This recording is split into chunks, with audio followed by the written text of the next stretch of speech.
नमस्कार विद्यार्थी मित्रांनो, मी कोकिळा मेश्राम तुम्हा सर्वांचं मनपूर्वक स्वागत करीत आहे आपल्या स्टडी लॉजी या यूट्यूब चॅनलवर। विद्यार्थी मित्रांनो, या व्हिडिओमध्ये आपण द नेकलेस या पुढील चॅप्टरला सुरुवात करणार आहोत। आता ह्या चॅप्टर मध्ये नेमकं दिले काय किंवा ह्या पाठाची स्टोरी काय आहे, तर ती आधारलेली आहे एका लेडीवर जिचं नाव आहे मतिल्डा लायझेल। ती एक अतिशय गरीब कुटुंबात जन्मलेली असते, परंतु ती दिसायला सुंदर असते आणि तिला दागिन्यांची पैशाची खूप हाव असते किंवा हौस असते। तिचं मन नेहमी दुःखी असते, ती नेहमी सॅड असते, अनहॅपी असते, बिकॉज ऑफ ती काय आहे एका गरीब कुटुंबामध्ये जन्मलेली आहे। पुढे चालून तिचं एका मध्यमवर्गीय कुटुंबातील मुलाशीच विवाह होतो, परंतु त्याच्यासोबतही ती एवढी हॅपी राहत नाही। कारण काय, तर त्याच्याकडे पण तेवढा पुरेसा पैसा नसतो जे की तिला खूप लक्झरियस वस्तू देऊ शकतील। त्यामुळे एका पार्टीमध्ये जाण्यासाठी ती एक हार म्हणजेच एक दागिना आपल्या मैत्रिणीकडून उधार मागते। कशासाठी, तर पार्टीत जाण्यासाठी, आपण स्वतःला अधिकाधिक दिखावा करण्यासाठी, शोबाजी किंवा आपण अधिकाधिक अट्रॅक्टिव्ह दिसू यासाठी। परंतु चुकीने तो दागिना तिच्याकडून त्या पार्टीमध्ये हरवला जातो आणि पुढे काय होते हे सगळे ह्या चॅप्टर मध्ये दिलेलं आहे। तर विद्यार्थी मित्रांनो, हा चॅप्टर अभ्यासनापूर्वी किंवा हा पाठ अभ्यासनापूर्वी आता आपल्याला अभ्यासायचे आहे या पाठावर दिलेलं वॉर्मिंग अप आणि त्यासोबतच आहे चिटचॅट ऍक्टिव्हिटी। आता ह्या चिटचॅट ऍक्टिव्हिटी मध्ये नेमकं दिलंय काय, तर काही क्वेश्चन्स दिलेले आहेत जे की ते कन्व्हर्सेशन घडवण्यासाठी हे विद्यार्थ्यांना विचारले जाते। जसं इथे विचारलेलं आहे बघा, do you like jewellery and ornaments? Do you like to dress up for special occasion? How do you do that? What makes a person happy and confident during special functions and parties? म्हणजे काय, हे काही questions विचारले आहेत की तुम्ही jewellery किंवा ornaments वापरता का? तुम्ही पार्टीमध्ये स्वतःला कसं ठेवता, कसं कॉन्फिडंट आणि हॅपी ठेवता? अशा प्रकारचे काही ते क्वेश्चन्स दिलेले आहेत। आता हे आपण क्वेश्चन सोडून घेऊया। तर बघा, पहिला क्वेश्चन आहे, do you like jewellery and ornaments? म्हणजे याचा अर्थ काय होतो की तुम्हाला दागिने, काही हार आवडते काय? आता लेडीज म्हटलं किंवा मुली म्हटलं तर त्यांना दागिन्यांची किंवा ऑर्नामेंट्सची, ज्वेलरीची काय असते, आवड असते आणि म्हणूनच आपण म्हणू शकतो की yes, I like jewellery and ornaments. त्याच्यानंतरचा दुसरा क्वेश्चन बघा,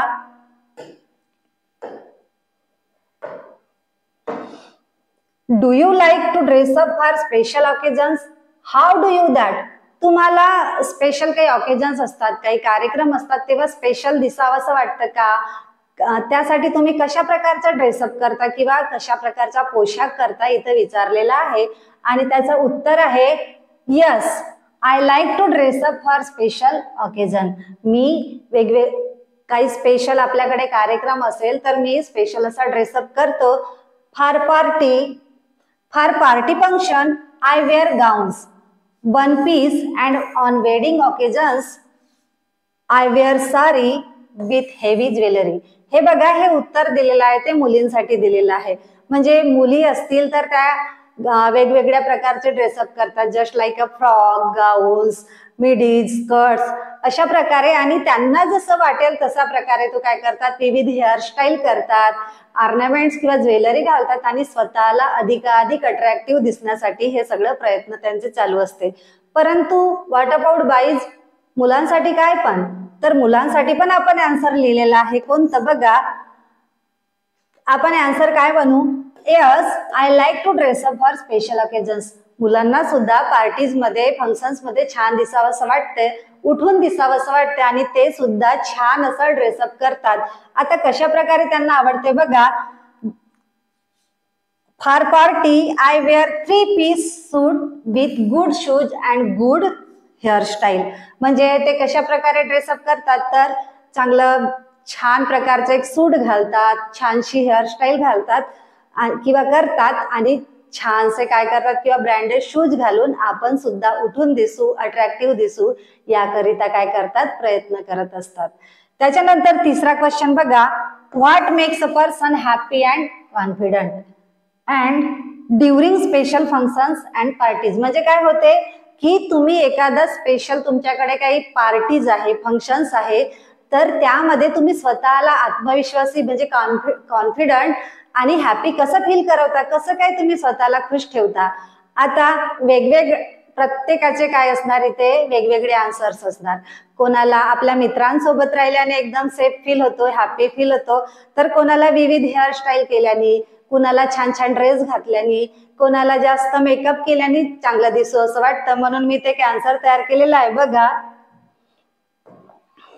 न्यू डिझायनर क्लॉथ्स म्हणजे छानसे कपडे, classy and variety of jewellery म्हणजे चांगले ब्रँडेड महागड्या ज्वेलरी, गुड लुक छान आपण हेअरस्टाईल करतो किंवा छान मेकअप करून आपला चेहरा आपला लुक काय करतो छान करतो, हेअरस्टाईल छानशी हेअरस्टाईल किंवा केसांची रचना, रिलॅक्स स्टेट ऑफ माइंड म्हणजे एकदम कॉन्फिडंट होण्यासाठी आपला माइंड कसा असतो एकदम रिलॅक्स असावा लागतो, free interaction with people makes a person happy and confident म्हणजे प्रत्येकाचे आन्सर वेगवेगळं असू शकतं.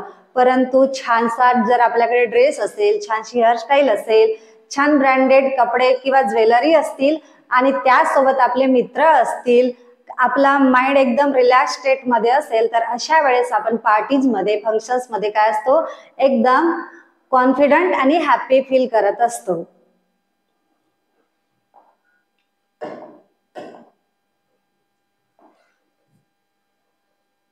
त्यानंतरचा क्वेश्चन बघून घेऊया. टॉकिंग अबाउट मायसेल्फ म्हणजे याचा अर्थ काय होतोय तर माझ्याविषयी बोलू किंवा स्वतःविषयी बोलूया. इथं काय करायचं, कुठली ऍक्टिव्हिटी तुम्हाला दिलेली आहे बघा. Write a few lines about yourself, your name, appearance, family, the place where you live, your school, your friends, neighbours, relative, your like, dislikes, hobbies, what you are good at etcetera. म्हणजे स्वतःविषयी तुम्हाला English मध्ये काय करायचं आहे, paragraph करायचा आहे आणि लिहून काढायचा आहे. म्हणजे तुमचे हॉबीज काय, तुम्हाला काय आवडतं काय आवडत नाही, तुमचे रिलेटिव्ह, तुमचे नेबर्स म्हणजे नातेवाईक, तुम्ही कोणत्या शाळेला शिकता, तुमचं नाव काय, तुमचं वय काय, आणि हे सगळं त्यामध्ये तुम्हाला लिहायचं आहे. त्याच्यानंतरच अजून एक ऍक्टिव्हिटी तुम्हाला दिलेली आहे बघा.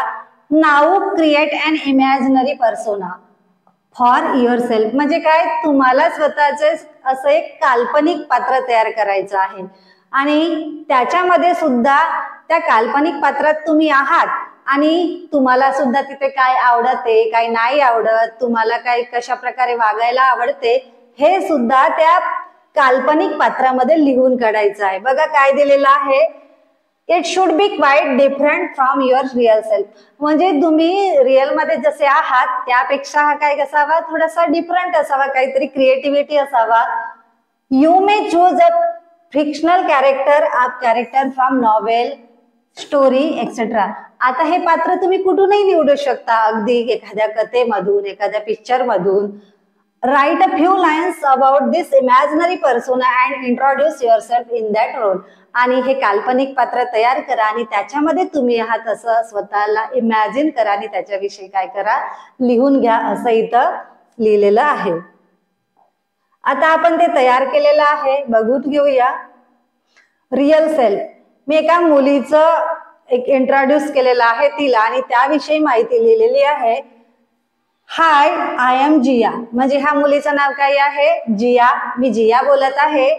आय एम 14 years old मी 14 वर्षाची आहे. I am tall and beautiful मी एक उंच आणि सुंदर अशी मुलगी आहे. I have brother and 2 sister मला एक भाऊ आहे आणि 2 बहिणी आहेत. आय लिव्ह ॲट साकोली मी साकोलीमध्ये राहते. माय स्कूल नेम इज माझ्या शाळेचं नाव NPK हायस्कूल साकोली आहे. काय आहे, NPK हायस्कूल साकोली हे आहे. I go to school every day with my friends मी माझ्या मित्रमैत्रिणींसोबत दररोज शाळेला जात असते. I am good at maths and science आणि मी कुठे छान आहे तर मी मॅथ आणि सायन्स मध्ये छान आहे म्हणजे मला हे आवडणारे विषय आहेत.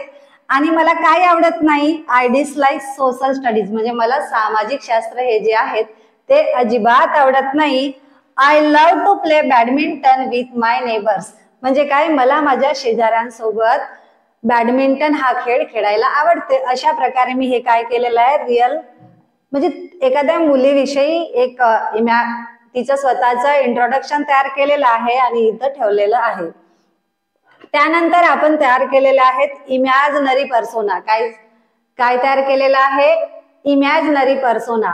आता हे एक पात्र आहे, यामध्ये वसुभाऊ हा नावाचा एक काय आहे? पात्र आहे, इमॅजिनरी पर्सोना आहे. आणि आपल्या मनाला जसं वाटतं की आपण असं करायला पाहिजे, तसं करायला पाहिजे, ते सगळं याच्या मनात जे वाटतं ते मी इथं लिहिलेलं आहे. आता बघा इथं काय काय दिलेलं आहे. हाय, आय एम वसुभाऊ. काय लिहिलेलं आहे? हाय, हा एक वसुभाऊ आहे. त्याला काय आवडतं? I like to abstract and punish criminals. म्हणजे काय होते की मला जे गुन्हे करतात त्यांना गुन्हे करण्यापासून वाचवायला आणि असे जे गुन्हे करतात त्यांना शिक्षा द्यायला काय करते? आवडते. I simply love stunts and flights. म्हणजे मला कृती करायला आणि उड्डाण घ्यायला आवडते. I enjoy flying secretly all over world. मी सगळं जगभरात गुप्तपणे उड्डाण करायला मला काय येते? मज्जा येते. I don't like to people who trouble common people.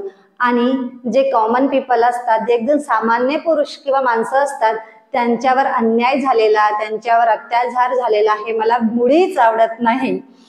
I hate crimes and injustice cause to innocent people. म्हणजे याचा अर्थ काय होते की मला सामान्य माणसांवर अन्याय झालेला किंवा अत्याचार झालेला मला बिलकुल आवडत नाही. आणि मी जे कॉमन पीपल असतात त्यांना ट्रबल मध्ये, मुसीबत मध्ये असलेलं सुद्धा काय करतात? मला हे सगळं बघवलं जात नाही, ते मला आवडत नाही.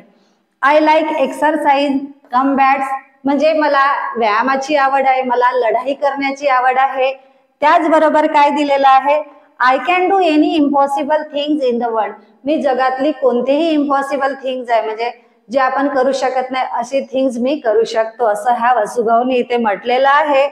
नंतर बघा, I am good at every difficult or hard work. म्हणजे कुठलाही कठीण परिश्रम येऊ दे, कठीण परिस्थिती येऊ दे, ती मी काय करू शकतो? चांगल्याने करू शकतो. आणि मला काय आवडत नाही? I am not so good at office work and house work. मला ऑफिसचे काम आणि घरचे काम बिलकुल आवडत नाही, जे मला जमत सुद्धा नाही. तर हा होता आपला इमॅजिनरी पर्सोना. इमॅजिनरी पर्सोना मध्ये हे होते वसुभाऊ, आणि ते वसुभाऊ त्यांच्या मनात जे जे त्यांना वाटत होतं ते आपण लिहिलेलं आहे. त्याच्यानंतर आहे बघा a turn by turn story. म्हणजे इथे आपल्याला एक स्टोरी तयार करायची आहे. काय करायची आहे? कथा तयार करायची आहे. आता इथं नेमकं दिलंय काय? Form groups of 6 to 8. म्हणजे 6 ते 8 जणांचा एक ग्रुप करा, गट तयार करा. One person chooses any familiar object and announces its name in the group. आता ग्रुप मधला एक व्यक्ती आपल्या सभोवताली असणारी फॅमिलियर म्हणजे ओळखीच्या वस्तू काय करेल? तिचं नाव घोषित करेल की ती वस्तू कोणती आहे. आणि बाकीच्या मुलांनी काय करायचं आहे? All the others talk about it one by one, adding one complete sentence at a time. म्हणजे बाकीच्यांनी ती सपोज त्यांनी ती वस्तू घेतली, त्याविषयी ग्रुपच्या प्रत्येक मुलांनी त्या वस्तूविषयी काय करायचं आहे? एक एक सेंटेन्स बोलायचं आहे. आता ज्याने ही ओळख करून दिलेली वस्तू आहे तो काय करेल? प्रत्येकाने लिहिलेले जे वाक्य आहेत ते नोट डाऊन करेल किंवा लिहून ठेवेल. आणि नंतर लिहून ठेवल्यानंतर त्या सगळ्यांच्या मधून एक स्टोरी तयार करणार आहात, असं इथं दिलेले आहे. काय दिलेले आहे? The persons who has chosen the object takes down all the sentences. तो सगळ्यांची वाक्य, बोललेली वाक्य लिहून ठेवेल. आफ्टर 2-3 राउंड, 2-3 राउंड त्यांनी बोलल्यानंतर read the sentences together and try to build a story around them. म्हणजे सगळ्यांनी मग ते कोणते कोणते वाक्य बोलली ते वाचून घ्यायचे एकदम सविस्तर, एकदम लक्षपूर्वक, आणि त्यापासून काय करायचं आहे? एक स्टोरी बनवायची आहे, एक कथा बनवायची आहे. तर आता मी इथं घेतलेली आहे आपली फॅमिलियर ऑब्जेक्ट, ती म्हणजे बुक. बुक म्हणजे काय? पुस्तक. काय आहे? बुक म्हणजे पुस्तक. तर बघा हे मुलांनी बोललेले सेंटेन्सेस आहेत, जसं की books are our best friends. पुस्तकं आमची सर्वात छान मित्र असतात. Books contain all the information we need to learn and remember. म्हणजे बुक मध्ये सर्व काही कंटेन असते जे आपल्याला काय करतो आपण पाठ करून घेऊ शकतो किंवा लक्षात ठेवायला सोपं होते. There are many different types of books such as text books, story books. पुस्तकांचे विविध प्रकार असतात, जसं की story book, text book, fantasy book, comics, अशा प्रकारे विविध काय असतात टाइप्स असतात. त्याच्यानंतर आहे चौथा, reading books improve concentration and reading in kinds. म्हणजे काय करतात, आपल्याला जी रीडिंग बुक्स असतात, वाचनाची पुस्तकं असतात, ती आपली एकाग्रता काय करत असतात, वाढवत असतात. आणि नंतरचं वाक्य आहे, books have been the medium of information storage for hundreds of years. म्हणजे 100 वर्षापूर्वीचं जी इन्फॉर्मेशन असेल, माहिती असेल, ती सुद्धा आपण पुस्तकांच्या माध्यमात काय करू शकतो, स्टोर करून ठेवू शकतो किंवा साठवून ठेवू शकतो. त्यानंतर आहे, technology has made it possible to have electronic books these days. आणि इलेक्ट्रॉनिकचा जमाना आलेला आहे, टेक्नॉलॉजी तंत्रज्ञानाचा एवढा वापर झालेला आहे की आता विविध पुस्तकं, डिफरंट पुस्तकं आपल्याला एका क्षणात, एका क्लिकच्या द्वारे आपल्याला सहज काय होतात, उपलब्ध होतात. नंतर आहे, I prefer to read printed books over digital books as the feel of every book is different.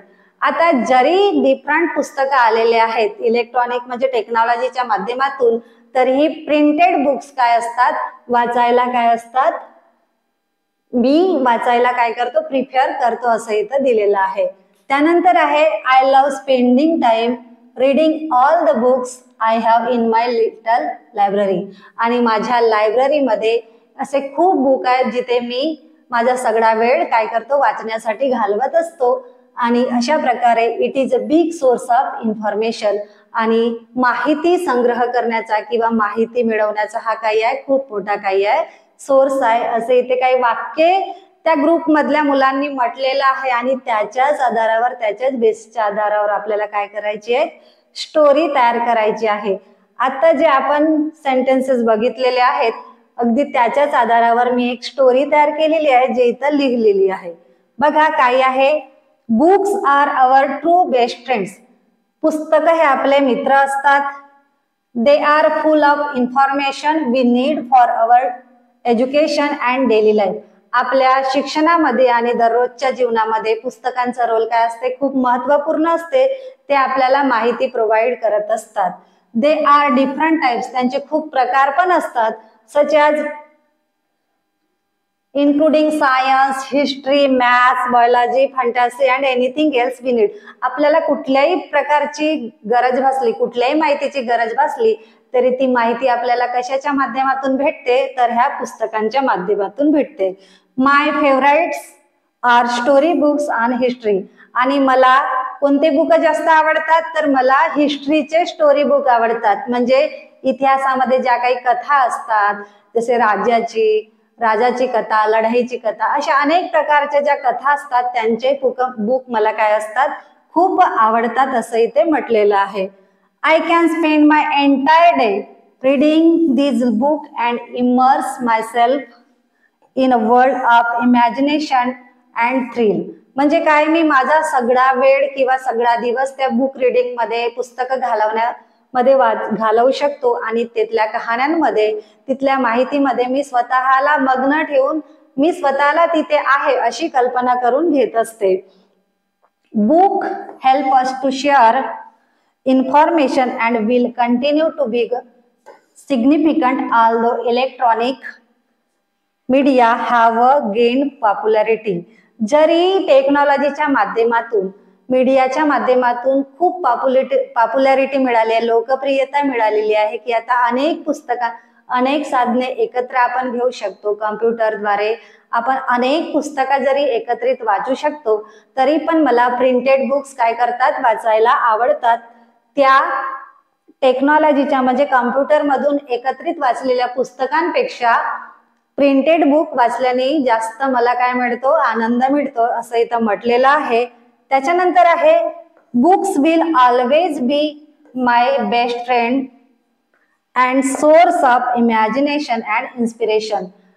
Books म्हणजे पुस्तक हे माझे ऑलवेज प्रेरणास्थान आहेत आणि मला वेळ घालवण्याचं एक साधन आहे, तसेच मला इन्फॉर्मेशन देण्याचं सुद्धा काही आहे, हे एक महत्वाचं साधन आहे. असं इथं मी एक स्टोरी तयार केलेली आहे, जी ग्रुप ऍक्टिव्हिटी मधून तयार झालेले जे काही सेंटेन्सेस होते त्यामधून ती काय केलेली आहे, फॉर्म केलेली आहे. तर विद्यार्थी मित्रांनो, ही होती आपली वॉर्मिंग वर्क, जी नेकलेस या पाठाची होती. यानंतर आपण पुढल्या व्हिडिओमध्ये पाठाला सुरुवात करणार आहोत. विद्यार्थी मित्रांनो, तुम्हाला जर आमचे व्हिडिओज आवडत असतील तर आमच्या व्हिडिओला लाईक करा आणि असेच व्हिडिओ जर तुम्हाला पुन्हा पुन्हा हवे असतील तर आमच्या चॅनलला काय करा, सबस्क्राईब करा. आणि ही माहिती उपयोगी असेल, तुमच्या मित्रांनाही हवी असेल तर आपल्या मित्रांना देखील शेअर करा. पुढल्या व्हिडिओमध्ये ह्या पाठाच्या एक्सप्लेनेशन मध्ये भेटणार आहोत. तोपर्यंत धन्यवाद.